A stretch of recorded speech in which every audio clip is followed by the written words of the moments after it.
আগে আমার একটা ভেরিফাইড পেজ ছিল, সো ওটাও নেই। আমি আসলে জানি না আমি কার কি ক্ষতি করেছি। হ্যাঁ, আমাদের আসলে এখন একটা টেন্ডেন্সি হয়ে গেছে কি ভাইয়া, যে কিভাবে মানুষকে অ্যাট্রাক্ট করব একটা কন্ট্রোভার্সিয়াল কিছু একটা হেডলাইন বা কিছু দিয়ে।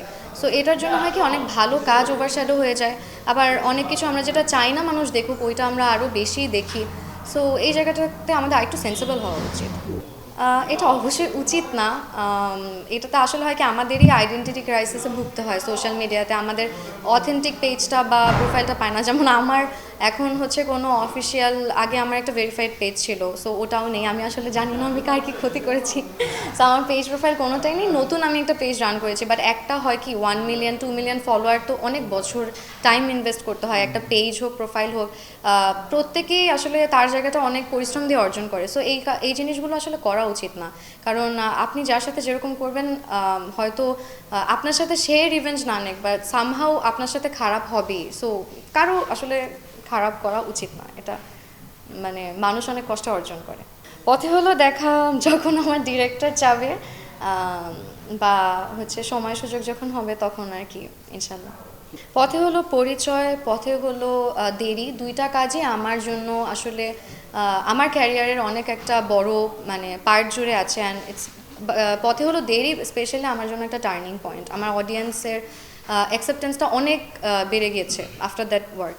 সো ওই জায়গা থেকে আসলে আমি আমার যে ডিরেক্টর জাকারিয়া শৌখিন ভাইয়া, আমার কো আর্টিস্ট জিয়াল ফারুক অপূর্ব ভাইয়া, আমি এদের কাছে অলওয়েজ গ্রেটফুল থাকবো যে আমাকে ওই চরিত্রটা দিয়েছে বিশ্বাস করে, আর আমি ওইটাকে বিলিভেবল করে, আমি জানি না কতটুকু করতে পেরেছি, বাট আমার অডিয়েন্স আমার ক্যারেক্টারটা খুব পছন্দ করেছে। সো এটাই মানে খুবই স্পেশাল একটা কাজ আমার জন্য।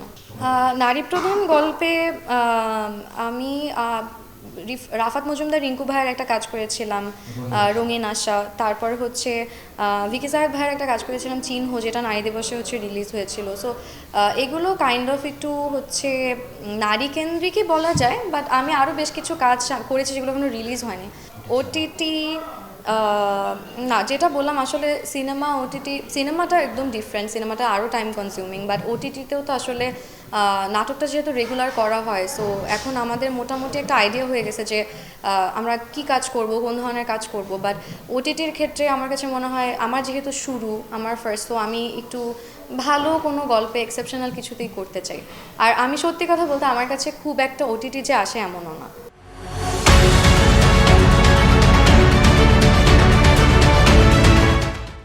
এটা অবশ্যই বিব্রতকর, অ্যান্ড এটা খুবই আনফর্চুনেট। আমি রিসেন্টলি দেখেছি আমাদেরই কিছু করা চ্যানেলে হচ্ছে একটা কাজ আপলোড করা হচ্ছে অন্য নাম দিয়ে। আমার কাছে এটাতে মনে হয় এটা আমাদের অডিয়েন্সের সাথে এক ধরনের বিট্রে করা হয়, কারণ তারা আসলে মুখে থাকে একটা কাজ আমাদের দেখার জন্য।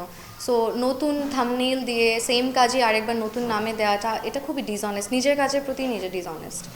হ্যাঁ, আমাদের আসলে এখন একটা টেন্ডেন্সি হয়ে গেছে কি ভাইয়া, যে কিভাবে মানুষকে অ্যাট্রাক্ট করব একটা কন্ট্রোভার্সিয়াল কিছু একটা হেডলাইন বা কিছু দিয়ে। সো এটার জন্য হয় কি অনেক ভালো কাজ ওভারশ্যাডো হয়ে যায়, আবার অনেক কিছু আমরা যেটা চাই না মানুষ দেখুক ওইটা আমরা আরও বেশি দেখি। সো এই জায়গাটাতে আমাদের আরেকটু সেন্সিবল হওয়া উচিত।